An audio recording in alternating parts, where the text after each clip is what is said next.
What's up, Mobster here, and I'm going to be doing a follow-up review of Crack's Nitro deck, which I've had for a few months already, and they recently released a firmware update to improve the quality of life stuff on this thing.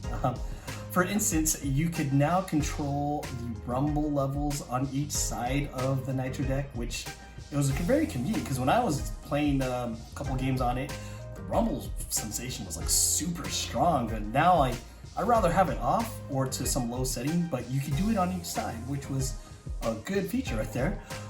You could also now, I guess, control how far you want to use your triggers, like for it to actually activate. Some people like to have like a little sensitive, because these are analog triggers, and I believe a lot of the triggers you don't need analog use for a lot of Switch games.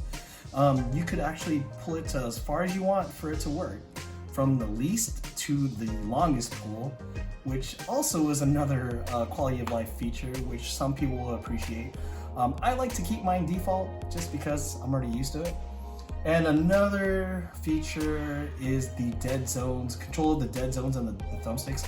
Before, you would have to like kind of move your stick a little bit further for a character or whatever on screen to move, or move cursors or whatnot. Now you could adjust it to the point where you barely touch this thing and you could actually activate movement or whatever on your screen. They do recommend that you have to recalibrate it though when you do. But yeah, there's if you happen to have a Nitro deck, you'll see instructions. They actually have a video of how to do it. But I think these were awesome quality of life features. Though my problem with this is still pretty much the same.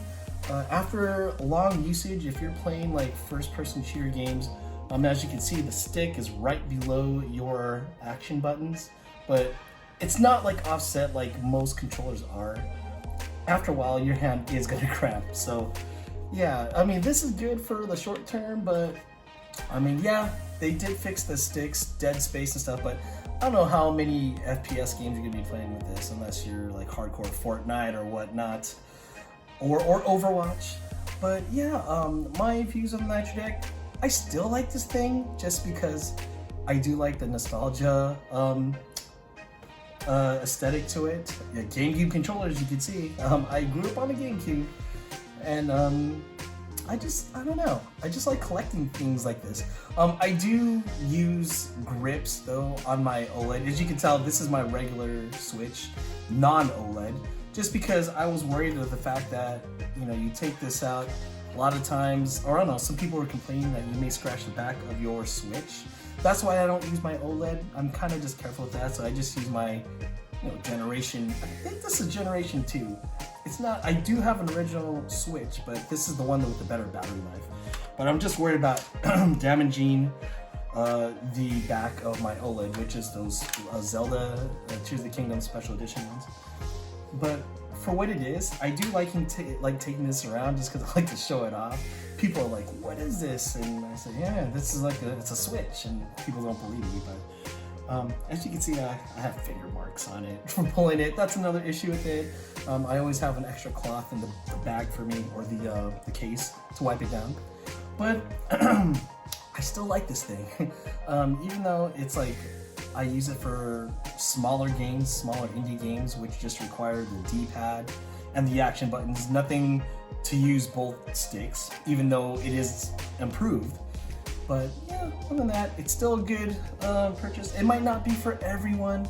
I'm gonna say that for everything, but for me, I do like this thing. Maybe I'll switch off from using my Satisfy grips to this, and this back to the Satisfy. I do prefer the Satisfy grips. If you guys don't know what it is, I do have the Zen Grip Ronin. You could actually store 2 games on the handles of it. It feels great.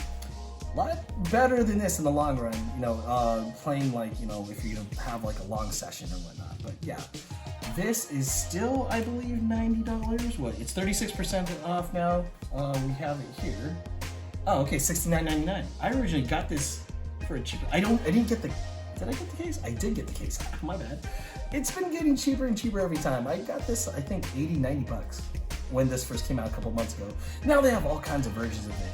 So yeah, if you guys were interested in checking out Crack's Nitro deck, I'll give it an okay, but just know there's limitations to it. But you might want to find out for yourself. But thanks for checking out this vid. If you haven't yet, subscribe to the channel, or if you have any questions or comments, feel free to leave some on the bottom. Have a good time.